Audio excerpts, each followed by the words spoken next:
right, so today we're going to be taking a deep dive into La Palma. It's on Netflix. And it's a fictional look at volcanic eruptions.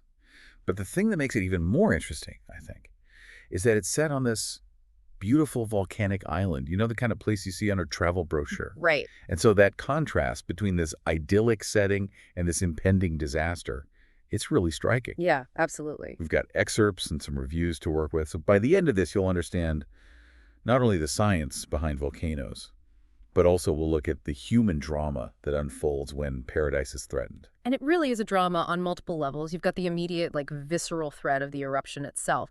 But La Palma also digs into that human element, the personal stories of people caught in the crisis, that clash between scientific warnings and political priorities, and just the complex ways we respond to danger as human beings. Yeah. And speaking of danger, episode 1 kind of throws us right into the action with a scene that's both terrifying and plausible, I have to say. You're on a boat trip with tourists, cruising near Bonita Beach, enjoying the scenery. And then, boom, a sudden gas eruption. And they don't hold back on showing the consequences. And it really raises that question that kind of echoes through the whole series. Are we truly prepared for the unexpected fury of nature? I mean, that scene is a stark reminder that volcanic gases are not to be underestimated. They can be so hot and so toxic. We're talking sulfur dioxide, carbon dioxide, even hydrogen sulfide. And I think we often focus on the molten lava. But these gases can be just as deadly, especially in a confined space. Now, I'm curious, does La Palma get into any real-world examples of this? It doesn't explicitly mention specific historical events, but I think it does do a good job of conveying the science in a way that feels accurate and accessible. And for instance, shortly after that boat scene, we meet Alvaro. He's the head of the geological department, and he's clearly been warning everyone about this volcano, but his concerns are just brushed aside. Almost like a classic disaster movie trope, right? Yeah. The scientist knows what's up, but the people in power just don't listen. Yeah. But is that just a fictional cliche, or is that something that actually reflects a tension we see in real life between science and authority? Well, unfortunately, it's a tension that's all too real. I mean, history is full of examples where warnings from scientists were downplayed or ignored, and then things got much worse when a disaster did eventually strike. And I think the challenge is, how do we balance economic and political interests with public safety? It's a tough equation. And La Palma seems to be wrestling with that. Yeah. And then the show brings in another layer to this with Marie, who is a research hydrologist. And she's noticed a malfunctioning monitoring device near the volcano.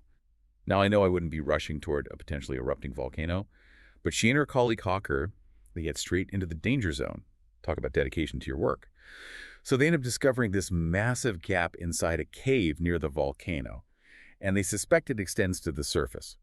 So could you explain to our listeners why a discovery like that would be such a red flag? Yeah, absolutely. These kinds of gaps or fissures, they can form due to volcanic activity. They indicate shifts in pressure underground, suggesting that magma is moving and potentially creating pathways for it to reach the surface. So yeah, it's a big clue that an eruption might be coming. So it's like nature's own warning sign, but one that's easy to miss if you don't know what to look for. Yeah. And then as if that wasn't enough, they start encountering all these other alarming signs. Increased seismic activity, more gas emissions, rising temperatures, like all the classic volcano warning bells are going off. But the question is, will anyone listen? That's the question that really hangs over this first episode. And it has real-world implications, too. How do we interpret these warning signs? How do we communicate risk effectively? And how do we balance the need for preparedness with, the very human tendency to hope for the best? Yeah, and La Palma doesn't just focus on the science and spectacle of the volcano. It really digs into the personal lives of the characters, too, which is where it starts to get really interesting. Yeah. So we see Alvaro struggling to balance his work with his responsibilities as a husband to Anna, who's, obviously worried about the danger, but feels powerless to stop it. Yeah, and that feeling of powerlessness is something that I think a lot of people experience during disasters. It's a reminder that behind these large-scale events are individuals grappling with very human fears and responsibilities. It's not just about the volcano. It's about how we as humans cope, how we connect, and how we find the strength to face the unknown. And then you have Marie, who's clearly passionate about her work, but she also seems to be carrying some personal baggage. You see glimpses of a strong bond with Hacker, but there are also hints of past trauma and this guardedness about her that makes you wonder, what is she hiding? It's like the show is setting up these multi-layered characters who are just as fascinating as the volcano itself. It's a smart way to tell the story. By investing in the characters, we become more invested in their fate as the crisis unfolds, and it lets the show explore a wider range of human responses to the disaster, from fear and panic to, courage and resilience. What stands out to you about the way these characters are introduced? Do you find yourself drawn to any of them in particular? I think what intrigues me is how the show hints at their inner lives without spelling everything out.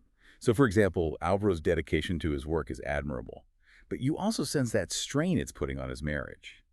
And Marie, she's this brilliant scientist, but there's this vulnerability beneath the surface. That makes me want to know more about her story. It's like the volcano is a catalyst. It's forcing them to confront not just this external threat, but also their own internal struggles. And that's exactly where that first episode leaves us, with this sense of impending doom, but also a real curiosity about how these characters will navigate this crisis, both individually and as a community. It's such a brilliant setup. I'm hooked. I want to see where La Palma takes us next. Me too. We've got a volcano about to erupt, scientists who are being ignored, and a cast of characters whose personal dramas are about to collide with this natural disaster. So stay tuned as we continue our deep dive into La Palma and explore what happens when the Earth literally moves beneath our feet. So welcome back to our deep dive into La Palma. We left off with the island teetering on the edge of this eruption. Scientists are being ignored, and everyone's kind of bracing for the inevitable. But what really struck me about this next episode is that it doesn't just ramp up like the external tension, the tremors, the gas plumes, that ominous rumble, but also the internal pressure cooker of our characters' lives. Right. It's like the volcano becomes this metaphor for all the pressures that they're already facing, the simmering anxieties, the hidden conflicts, the impossible choices they're being forced to make. And it all just bubbles to the surface as the ground literally starts to shake. Exactly. So we see Alvaro really wrestling with this impossible dilemma. He's desperately trying to warn the authorities. He wants to get his family to safety. But he's met with resistance and roadblocks at every turn. It's so heartbreaking to watch him. This man caught between his duty to the community and his love for his family. It really makes you think. How would you even begin to prioritize in a situation like that? It's a question that goes way beyond any one character, or even this particular story. Because disasters often force us to confront our values, our priorities, the things that we hold most dear. And those choices are rarely easy or clear-cut. I think in Alvaro's case, we see the weight of responsibility, just like we're bearing down on him. He's not just a scientist, he's also a husband, a father, a member of this community. Yeah. And all those roles are kind of pulling him in different directions. Right, and then you have Marie and Hakur. They're out there in the field, right in the thick of it, as everyone else is trying to escape. They're witnessing this raw power of the volcano firsthand. They're collecting data. Just trying to make sense of this unfolding chaos. It'd be so easy to just give in to fear. But they seem to be driven by something else. Yeah, I think it's this combination of scientific curiosity, but also a deep sense of responsibility. Remember that massive gap that they discovered? Yeah. Well, that becomes a major focal point in this episode. It's like a crack in the Urk's armor, this window into the incredible forces at play beneath the surface. And they're just drawn to it, not just to understand the science, but to potentially use that knowledge to help others. It's really fascinating how the show portrays that duality. On the one hand, you have the sheer terror of the eruption, the devastation it unleashes, the very real danger to human life. But then on the other hand, there's this almost awe-inspiring beauty to it, like you're witnessing something primal and powerful. Right, it's that paradox of volcanoes, isn't it? They're both destructive and creative. They can obliterate landscapes, but they can also give birth to new landforms. And I think La Palma captures that duality beautifully, visually and thematically. It's not just about the fear. It's about the complex emotions that these events evoke in us.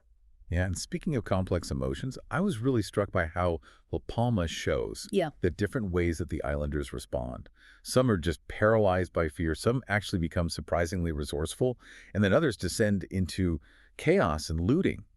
It's this reminder that disasters don't just bring out the best in humanity, they also expose our vulnerabilities and our capacity for both heroism and selfishness. Absolutely. It's a microcosm of human nature. You see acts of incredible courage and selflessness, neighbors helping neighbors, strangers risking their lives to save others. But then you also see that panic and the greed, the breakdown of social order. And that's something that unfortunately we see play out in real-world disasters all the time. Yeah, and I have to say, the show really doesn't shy away from showing the consequences of the authorities' inaction.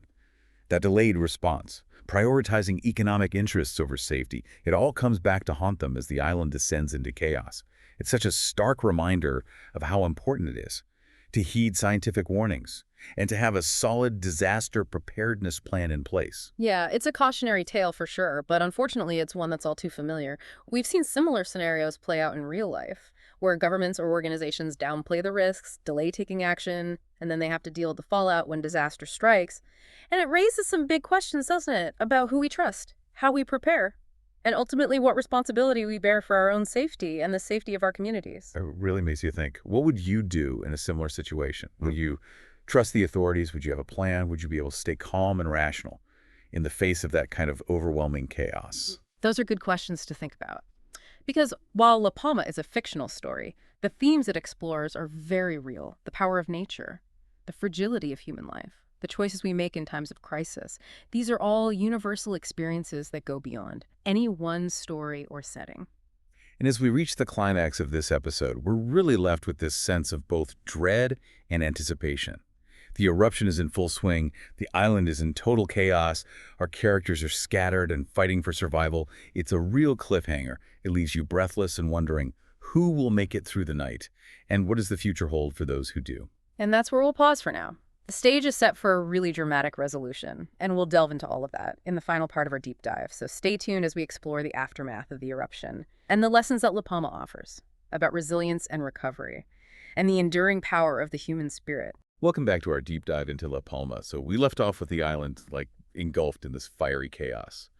But this final episode, it shifts from the tension of the eruption itself to the lingering question of what happens next. Yeah, the recovery phase. It's often overlooked, I think, in these kinds of disaster stories. We tend to focus on the spectacle of the event itself, but the aftermath, the rebuilding, the emotional and psychological toll, that's where the real human drama unfolds. Right, and La Palma really doesn't shy away from that. We see the island totally transformed. Yeah. This once lush paradise is now scarred with this blackened earth and ash-covered ruins. It's a powerful visual reminder of the power of nature and the fragility of what we build. Yeah, it evokes this sense of both loss and awe, loss for what's been destroyed, but also awe at the forces that shape our planet. And I think the show captures that duality really well. It just romanticizes the devastation, but it also acknowledges the resilience of nature, like its ability to regenerate even after these cataclysmic events. And speaking of resilience, that's what really shines through in this final episode, the resilience of the human spirit. We see Alvaro still reeling from the eruption, desperately searching for his family amidst the chaos.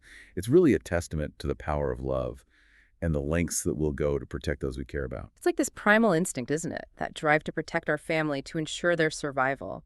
And in Alvaro's case, it's amplified by that guilt and responsibility he feels as a scientist who saw the warning signs, but couldn't prevent the disaster. Yeah, it's a conflict that I think a lot of scientists face, especially those who study natural hazards, that awareness of potential danger, the desire to warn people, but also that understanding that these events are ultimately beyond our control. Exactly. It's a humbling realization to recognize the limits of our knowledge and our ability to influence these forces of nature. But it doesn't absolve us of the responsibility to try, to study these phenomena, to communicate what we know, and to help communities prepare for the inevitable. Right, and in La Palma, we see that responsibility shared by the scientists, even amidst their own struggles. So Marie and Hocker, despite their close call with the eruption, they're already back in the field. They're assessing the damage, analyzing the data, using their expertise to guide rescue efforts. It's like their scientific curiosity becomes a lifeline, a way to find meaning and purpose in the midst of all this devastation. It speaks to their dedication and their understanding that knowledge is power. Especially in times of crisis, the more we understand about these events, the better equipped we are to predict them, prepare for them, and mitigate their impact. And it's not just the scientists. We see everyday islanders stepping up too, helping their neighbors, sharing what little they have, rebuilding their lives bit by bit. There's this real sense of community, this shared determination to overcome this tragedy. It's pretty inspiring. It reminds us that even in the darkest of times, we still have this capacity for compassion, for resilience, for cooperation. Disasters can bring out the worst in us, for sure, but they can also reveal the best. That innate human desire to help one another, to rebuild and to find hope amidst the ruins. Yeah, it's a message that I think resonates really deeply, especially in a world where we're facing the increasing consequences of climate change and other large-scale challenges. Yeah. So what lessons do you think La Palma offers about our own preparedness for these kinds of events, both individually and as a society? Well, I think one of the biggest takeaways is the importance of heeding scientific warnings. You know, the show really illustrates the dangers of complacency, of putting short-term economic gains ahead of long-term safety.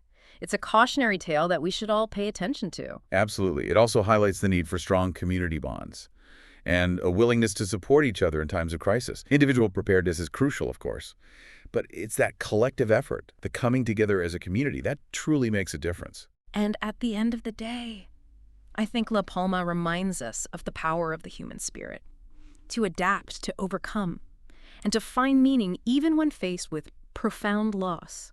It's a story that leaves you with a sense of hope, a belief that even when the earth shakes beneath our feet, we have the capacity to rebuild, to learn, and to come out of it stronger. So to our listener, who has now journeyed with us through this deep dive into La Palma, I think this show is much more than just a disaster drama. It's really a reflection on our relationship with nature, the choices we make, and the enduring strength of the human spirit. If you're looking for a show that'll stay with you long after the credits roll, one that'll make you think and spark conversations, then La Palma is definitely worth checking out. And maybe as we consider the characters' journeys and the challenges they face, we can all ask ourselves, are we prepared? Not just for volcanic eruptions, but for any of life's unexpected tremors. Thanks for joining us on this deep dive.